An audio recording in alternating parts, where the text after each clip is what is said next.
우리 함께 하신 하나님께 영광의 박수 올려드립니다. 할렐루야.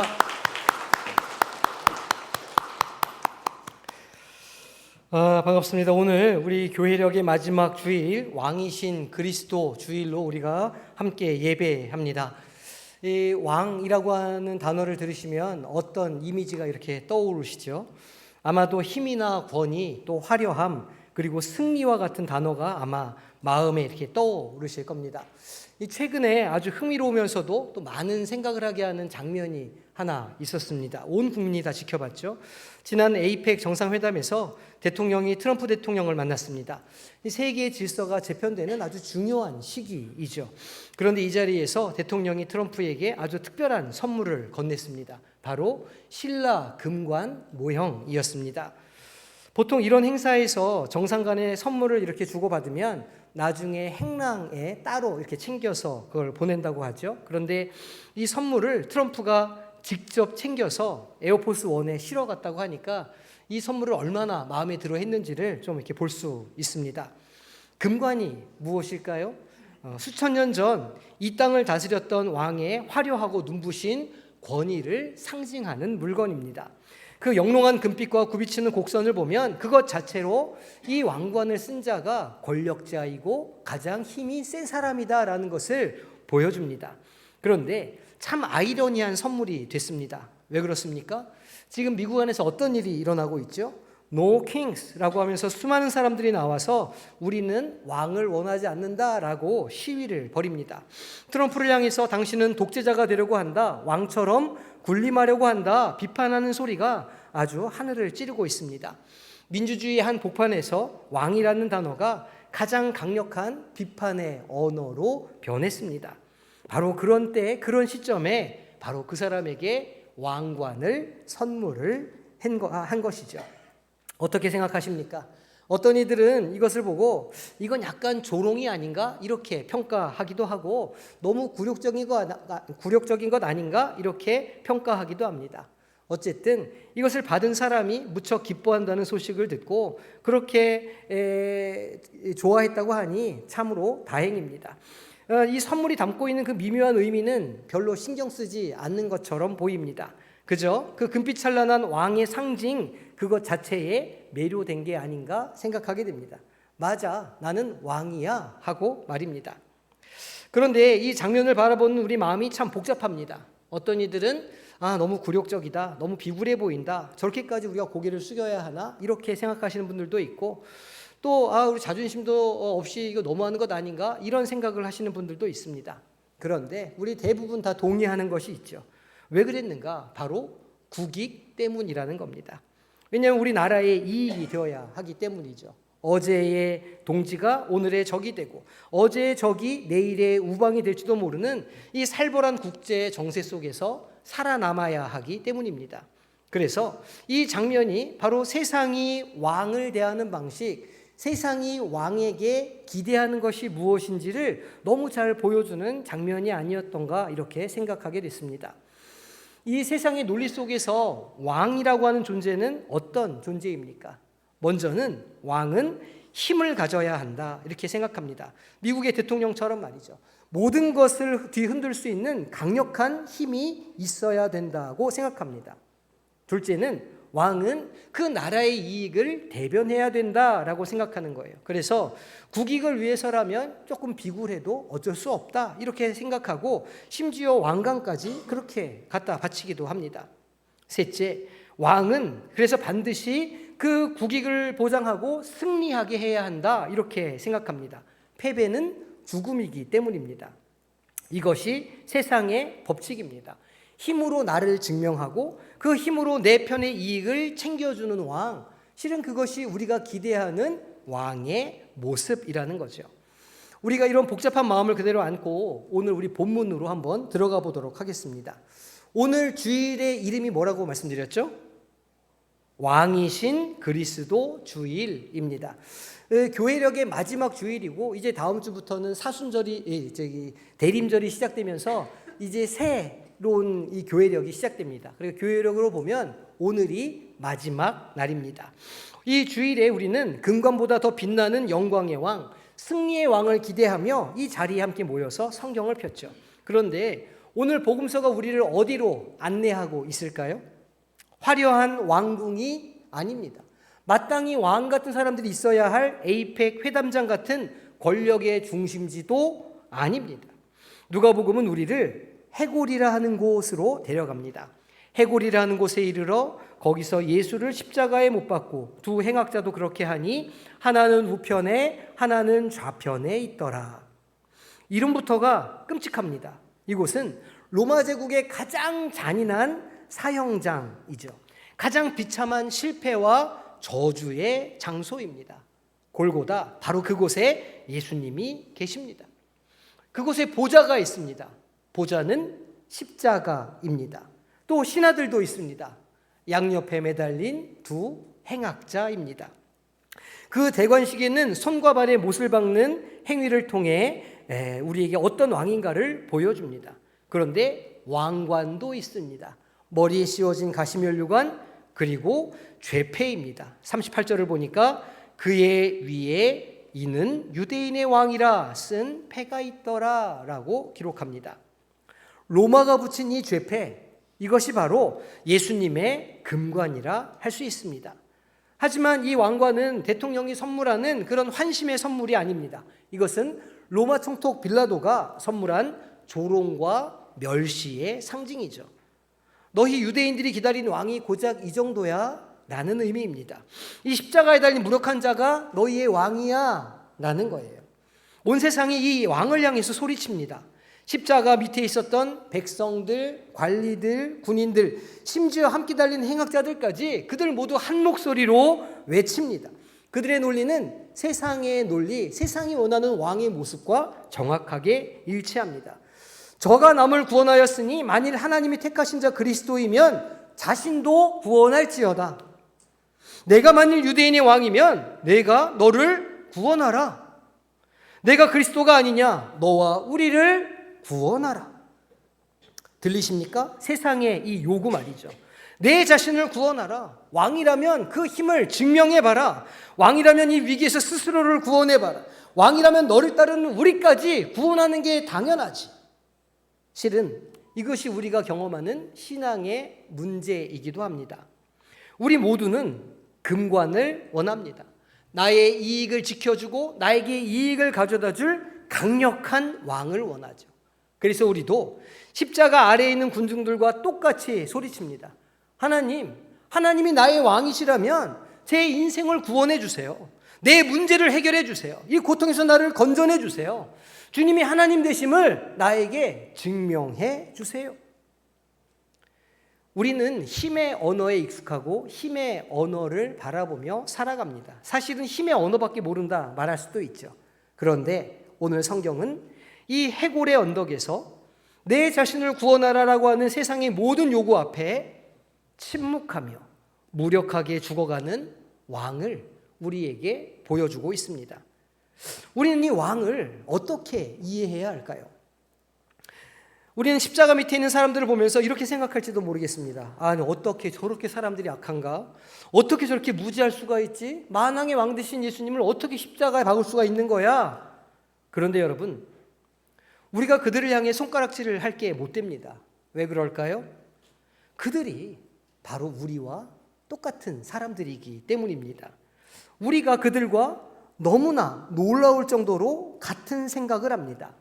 우리는 그저 21세기 대한민국이라는 다른 무대 위에서 조금 더 세련된 옷을 입고 조금 더 교양 있는 언어를 사용할 뿐이죠. 하지만 우리 마음속 깊숙한 곳에 있는 욕망은 십자가 아래서 소리쳤던 그들의 욕망과 정확하게 일치합니다. 우리도 힘 있는 왕을 원하죠. 우리도 금관을 가져다 줄 왕을 찾습니다. 우리 내면을 깊이 살펴보면 좋겠습니다. 35절에 관리들을 한번 보겠습니다.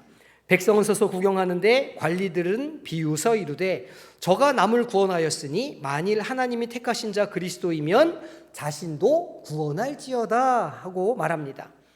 이 관리들이 어떤 사람들일까요? 이들은 종교 지도자들이었습니다. 목사와 같은 사람들이었죠. 율법을 잘 알고 있는 사람들이었고 메시아를 기다렸던 사람들입니다. 나름대로 똑똑한 사람들, 머리가 좋은 사람들이었어요. 아주 이성적인 사람들이어서 논리가 명확합니다. 남을 구원했다고, 기적을 행했다고, 그러면 십자가에서 내려와 봐. 그걸 증명해 봐. 그러면 우리가 믿어줄게. 이게 꼭 이들만의 이야기는 아닌 것 같습니다. 우리도 그렇죠. 우리도 이 관리들처럼 똑똑하게 예수를 믿으려고 합니다. 우리의 신앙은 철저하게 거래적일 때가 많죠. 우리가 언제 가장 열심히 기도할까요? 하나님, 우리 자녀가, 우리 손자가 이번에 수능을 보는데 이번에 잘 보게 해주시면 제가 평생 주님을 위해서 살겠습니다. 하나님, 이번 이 사업만 성공하게 해주시면 제가 10의 1조, 10의 2조를 하겠습니다. 하나님, 제 건강만 회복시켜 주시면 제가 다시는 하나님을 떠나가지 않겠습니다. 우리의 기도는 선불이 아니라 후불을 요구할 때가 많다는 거예요. 하나님, 먼저 보여주세요. 먼저 능력을 보여주시고, 먼저 기적을 보여주시고, 먼저 금관을 보여주시면 제가 왕으로 인정해드리겠습니다. 그런데 기도 후에 어떻게 될까요? 기도했지만 때로는 입시에 실패합니다. 기도했지만 때로는 사업이 여전히 힘들죠. 기도했지만 몸이 아프기도 합니다. 그럼 우리 마음속에서 이 관리들의 목소리가 똑같이 울려 나오게 되는 거예요. 남들은 구원해 준다더니 내 문제 하나 해결하지 못하네. 정말 하나님이 살아계신 거 맞는 건가? 우리는 관리들처럼 하나님을 비웃을 수도 있죠. 우리의 신앙은 차갑게 식어버립니다. 군인들의 모습은 또 어떨까요? 군인들도 희롱하면서 나와 신포도주를 주며 이르되 내가 만일 유대인의 왕이면 내가 너를 구원하라 하더라. 이들은 로마 군인입니다. 그들에게 왕은 오직 한 사람, 로마 황제 시저 뿐이죠. 그들의 논리는 이데올로기입니다. 우리의 왕 시저가 세상에서 가장 강하다. 힘으로 제국을 다스리신다. 만일 내가 진짜 왕이라면 시저보다 강하다는 것을 증명해야 할 거야. 이 로마의 십자가에서 내려와서 그 강함을 증명해봐. 이것은 내 편의 논리입니다. 우리 편의 왕을 요구하는 거죠. 오늘 우리 사회의 가장 큰 비극이 무엇일까요? 양극화라고 할 수 있을 것 같습니다. 정치적으로, 경제적으로, 이념적으로, 세대적으로 남녀 사이에 완전히 나뉘어져 있습니다. 그리고 서로를 향해서 비난하죠. 저쪽은 악이고 우리는 선하다. 저 사람들은 틀렸고 우리는 옳다. 그런데 이 무서운 논리가 어디까지 들어와 있을까요? 교회 안까지 들어와 있습니다. 교회 안에서도 우리 편이 있는 거예요. 저쪽 편이 있습니다. 우리는 내 편의 하나님, 내 이념의 하나님을 원합니다. 그래서 어떻게 기도할까요? 하나님, 저 악한 무리를 벌해 주시고 우리가 승리하게 하여 주옵소서. 하나님, 저 틀린 사람들을 심판해 주시고 옳은 우리 편을 거들어 주십시오. 마치 하나님이 우리 당의 명예당원이라도 한 것처럼 말이죠. 우리는 하나님이 나의 이익, 우리 편의 이익을 위해 존재하기를 바랍니다. 그래서 하나님이 내 편을 들어주지 않는 것처럼 보이면, 그리고 저쪽 편을 축복해 주시는 것처럼 보이면 군인들처럼 하나님을 희롱할 수 있습니다. 아니, 당신이 진짜 내 편 맞아요? 왜 저 사람들을 그냥 둡니까? 이렇게 말이죠. 마지막으로 행악자의 모습을 볼까요? 달린 행악자 중 하나는 비방하여 이르되 내가 그리스도가 아니냐 너와 우리를 구원하라 하되. 이 사람은 좀 솔직합니다. 똑똑한 신앙 논쟁도 관심이 없고 내 편, 네 편 이데올로기에도 관심이 없어 보입니다. 왜냐하면 그는 지금 당장 죽어가고 있기 때문입니다. 그의 유일한 관심은 자기의 생존이죠. 당신이 그리스도예요? 메시아예요? 왕이라고요? 좋아요. 그러면 지금 나한테 해줄 수 있는 게 뭡니까? 지금 내가 죽겠으니 당장 나부터 살려주시죠. 당신도 살고 나도 좀 삽시다. 솔직하게 한번 생각해 보시죠. 우리가 언제 가장 간절하게 기도합니까? 우리가 병에 걸렸을 때, 내 가족이 아플 때, 나에게 어떤 문제가 생겼을 때 우리의 기도는 간절해집니다. 그런 간절한 순간에 하나님의 나라, 세계 평화, 이웃사랑 이런 말들이 귀에 들리겠습니까? 아니죠. 그때 우리의 기도는 이 행악자의 비명과 다르지 않을 겁니다. 하나님, 저 좀 살려주세요. 그냥 나 하나만, 우리 가족만 좀 살려주십시오. 지극히 인간적이고 당연한 외침이라고도 할 수 있죠. 그런데 이 외침 역시도 세상의 왕을 요구하는 외침이라 할 수 있습니다.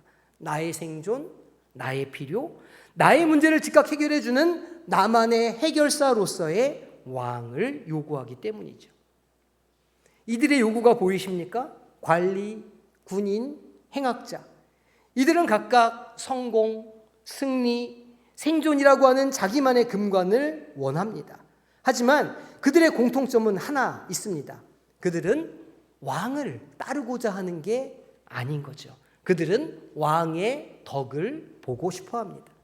그들은 예수님이 그들을 다스려 주시기를 원하는 게 아니에요. 그들은 예수님이 그들의 문제를 해결해 주시기만을 원합니다.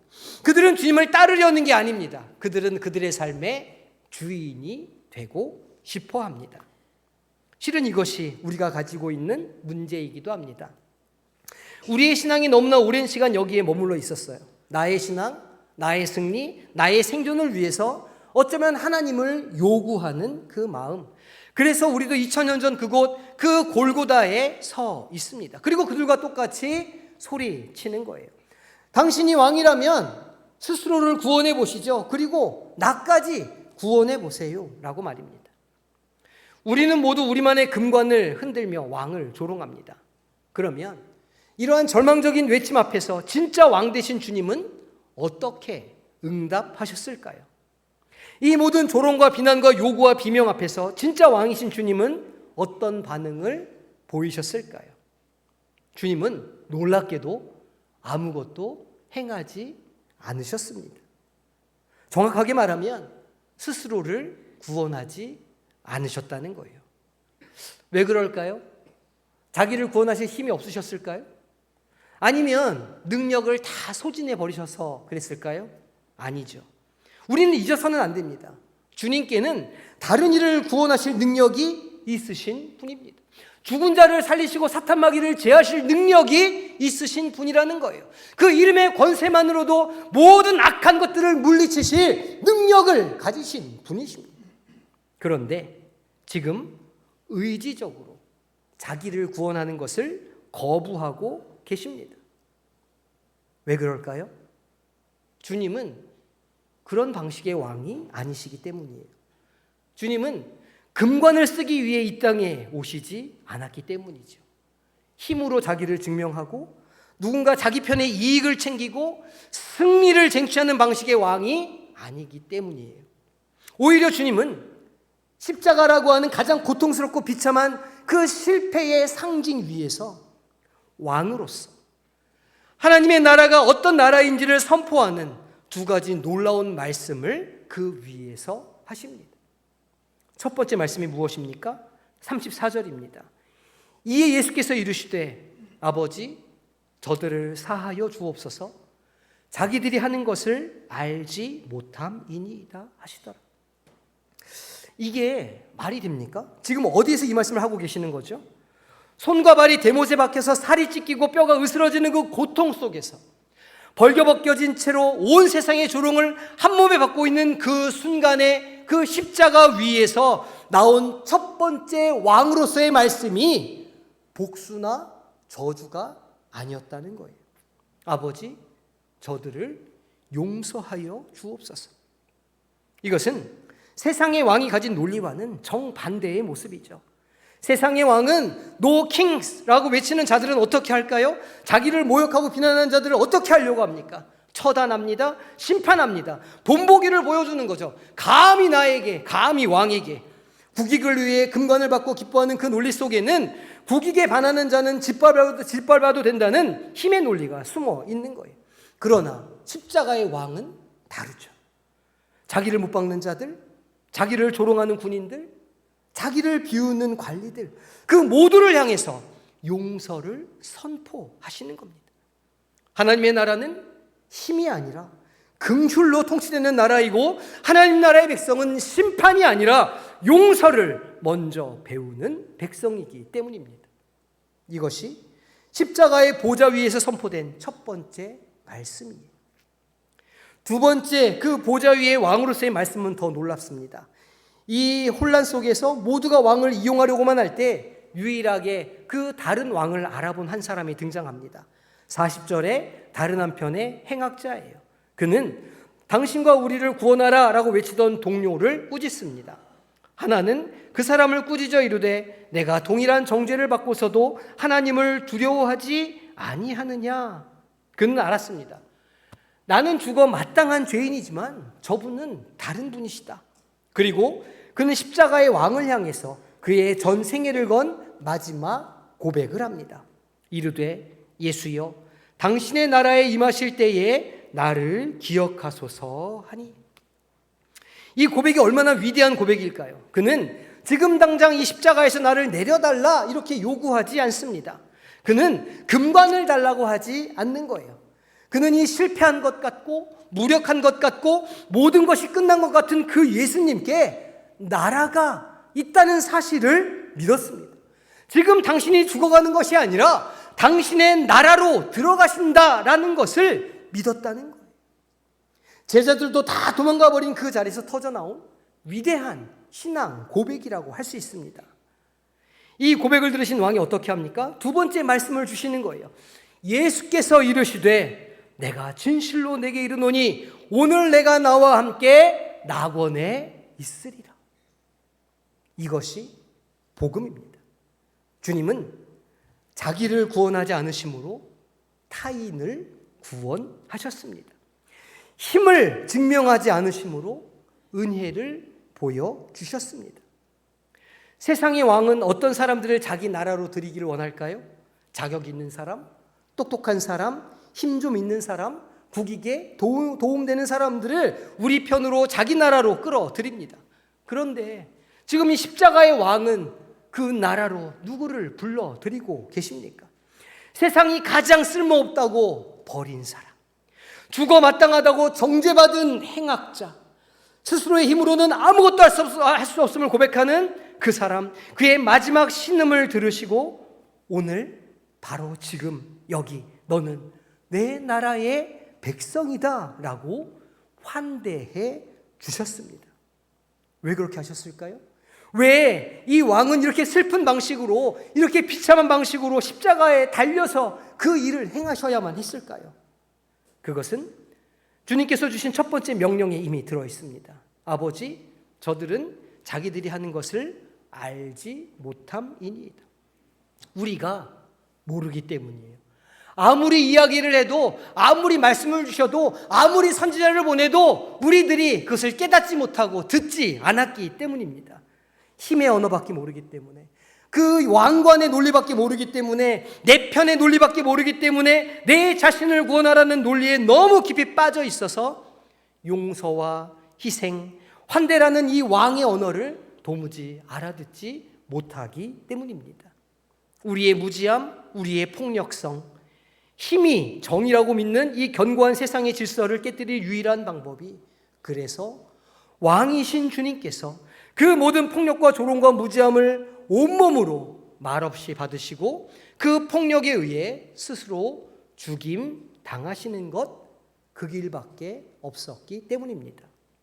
힘으로 우리를 구원하실 수 없었기 때문이죠.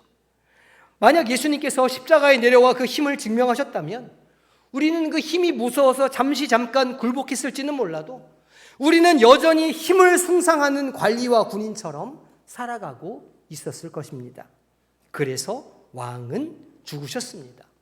우리의 힘의 논리를 희생의 논리로 깨뜨리시기 위해서, 우리의 심판과 정죄의 언어를 용서의 언어로 바꿔주시기 위해서, 우리의 배척의 문화를 환대의 언어로 바꿔주시기 위해서 말이죠. 왕이신 주님께서 친히 십자가에 달려 죽으셔야만 했던 겁니다. 이것이 십자가의 왕이 온몸으로 선포하신 복음의 은혜입니다. 이는 세상이 한 번도 본 적 없는 완전히 다른 왕의 모습입니다. 금관의 논리와는 정반대죠. 그러면 누가복음을 기록한 누가는 왜 이 이야기를 전하길 원했을까요? 누가복음을 처음 믿었던 그 사람들은 어떤 사람들이었습니까? 그들은 거대한 로마 제국이라고 하는 이 힘의 논리, 금관의 논리가 지배하는 세상 한 복판에 살고 있었던 아주 작고 힘이 없고 연약한 공동체였습니다. 그들의 매일매일의 삶에는 그들이 눈을 뜨고 보는 것은 매일같이 힘을 숭배하는 로마의 군인들과 힘으로 모든 것을 증명하는 황제 시저를 볼 뿐이었습니다. 시저야말로 진정한 왕이요 주님이요 구원자처럼 보였습니다.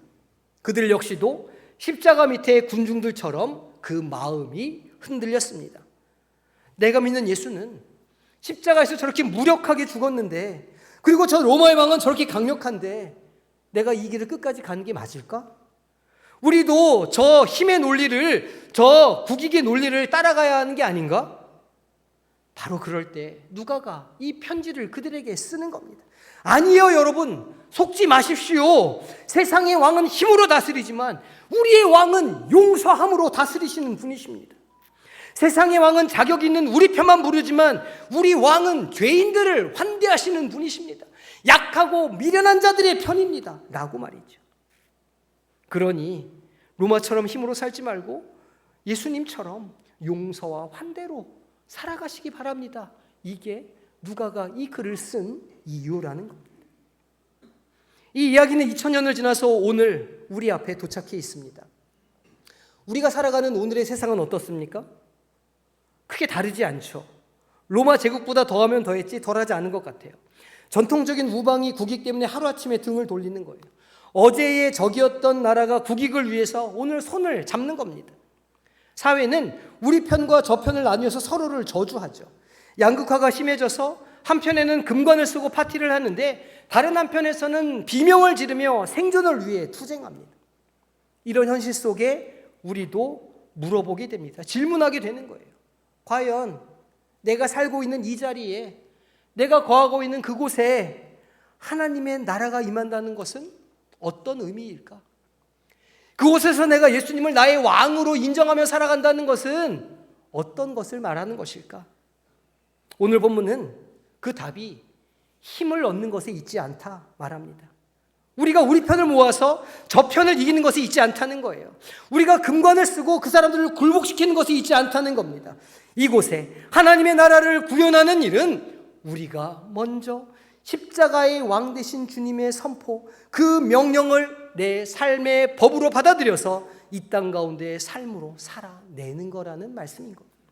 첫 번째 말씀이 무엇이라고요? 아버지, 저들을 용서하여 주옵소서. 온갖 갈등으로 가득한 이 세상에서 하나님의 나라가 어떻게 시작될까요? 너는 틀렸고 내가 맞아, 이렇게 심판하고 정죄하는 곳에서는 절대 하나님의 나라가 이루어지지 않을 겁니다. 오로지 이 땅의 그리스도인들이 나를 못 받고 나를 조롱하는 그들을 향해 이 왕의 기도를 드리기 시작할 때 하나님의 나라가 임하게 될 거예요. 하나님, 저들을 용서하여 주옵소서. 저들은 자기가 무슨 말을 하는지, 무슨 일을 하는지 알지 못합니다. 어렵죠? 우리 마음에 못을 박았던 그 사람, 나를 희롱하고 비판했던 그 사람을 향해서 이 기도를 하는 것이 당장 내 이익에 도움이 안 되는 것처럼 느껴질 수도 있을 거예요. 내 자존심에 상처가 날 수도 있죠. 또 비굴해 보일 수도 있어요.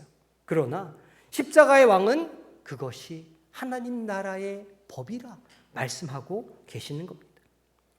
두 번째 말씀은 무엇이었죠? 오늘 내가 나와 함께 낙원에 있으리라. 환대하는 겁니다. 우리는 끊임없이 편을 가르죠. 쓸모 있는 사람, 쓸모 없는 사람을 나눕니다. 저 사람은 우리 편, 저 사람은 죄인, 저 사람은 행악자. 그러나 십자가의 왕은 그 모든 경계를 무너뜨리시고 세상이 버린 그 행악자를 가장 먼저 자기 나라로 초대하셨습니다. 그러면 오늘 우리가 하나님의 나라를 실현하는 일이 무엇일까요? 교회라고 하는 성벽을 높이 쌓는 일이 아닐 겁니다.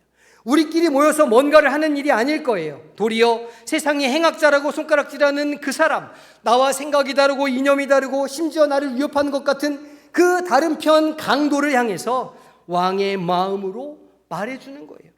오늘 당신도 이곳에 나와 함께 있을 자격이 있는 사람입니다.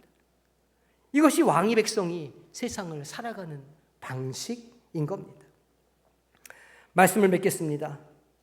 우리 모두는 결국은 어떤 왕을 따를 것인가 라고 하는 질문을 대면하게 될 거예요.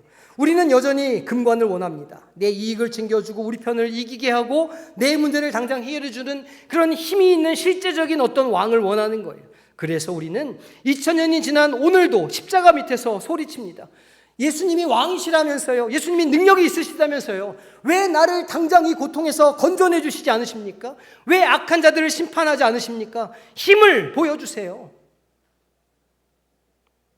내가 너희를 용서와 환대의 나라로 불렀는데 왜 너희는 아직도 힘과 승리의 금강만을 원하고 있니?